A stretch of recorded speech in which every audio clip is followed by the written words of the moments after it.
FRISCO, the Dallas Cowboys face a number of obstacles in their series, their word from here inside the Star, pursuit of a deal for defensive end Robert Quinn. But two hurdles that have been reported as problematic do not actually exist at all. Fake hurdle no. 1. The pass-rushing standout followed up his day-long Tuesday visit with the Cowboys at the Star, which featured a lunch also attended by Dallas staffers Will McClay, Marinelli and Kris Richard. See my scoop inside the Quinn Business lunch, here, with a similar Wednesday visit to the New Orleans Saints. I'm told that despite a flood of reports detailing plans of such a trip, it simply never happened, and that by Wednesday, Quinn was actually back in South Florida and spent time hanging out at Florida International University's spring football practice. Fake hurdle no. 2. Quinn's dealings with his suitors, well, actually, at this moment, suitor should be singular, is further complicated by the fact that he has a no-trade clause in his contract. The rumor is being spread all over social media, but in fact, sources inside Quinn's negotiations with the Cowboys tell me no such clause exists. Quinn does have some muscle in trying to facilitate a trade, because he would ideally like to sign an extension with his new team, something to which the Cowboys are agreeable.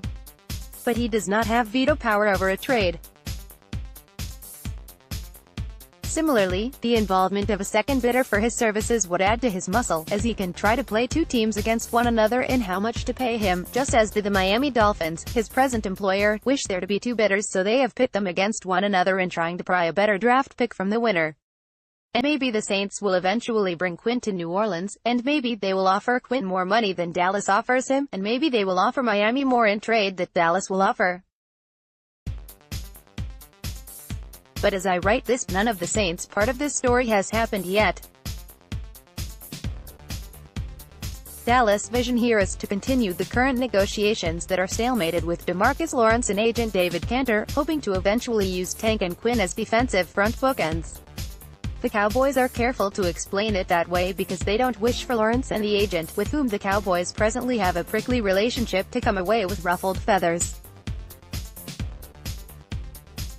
Nevertheless, Quinn can be both in addition to Tank when he signs, and insurance against Tank if he doesn't. In the most optimistic and simplistic way, the envisioned plan would be for longtime sackmaster Quinn to play left end and for Pro Bowler Lawrence to man his familiar right end spot, where he is uniquely productive as an all-around performer, thus Dallas' use of the $20.5 million tag to maintain contractual control while the parties face a July 15 deadline to get a long-term deal done.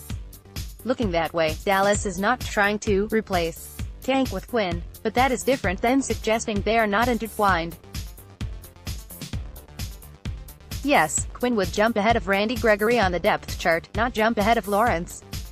But if Dallas can win the bidding on Quinn, maybe by sacrificing as much as a 2020 third-round pick, it will have added quality at the position. Just in case, Quinn, about to turn 29 in May, once compiled 40 sacks over the course of 3 seasons. His cap hit in Miami is $11.8 million, and the Dolphins are willing to sell him off by also keeping part of his money on their cap. It's an NBA-style trade with ballast proposal, and the same technique Miami used to ship QB Ryan Tannehill to Tennessee. The Cowboys are fine with that, and both teams, I'm told, are also fine with the idea of the pick coming in 2020. Additionally, in the event Quinn plays and then leaves via free agency, Dallas can justify swapping a third or fourth rounder here, assuming that it will get a compensatory pick at that time. Quinn had 6.5 sacks for Miami last season. That's not world-beater stuff, but it puts him ahead of what Dallas' other pass rush ends have produced. That much is clear, even though the path to get there is cloudy and complicated, basically because there are multiple sets of negotiations going on at the same time: trade compensation to the Dolphins and financial compensation to Quinn. But there is not an added complication of a no-trade clause, and pending any credible news about the Saints make a move, there is not the added complication from New Orleans yet, either.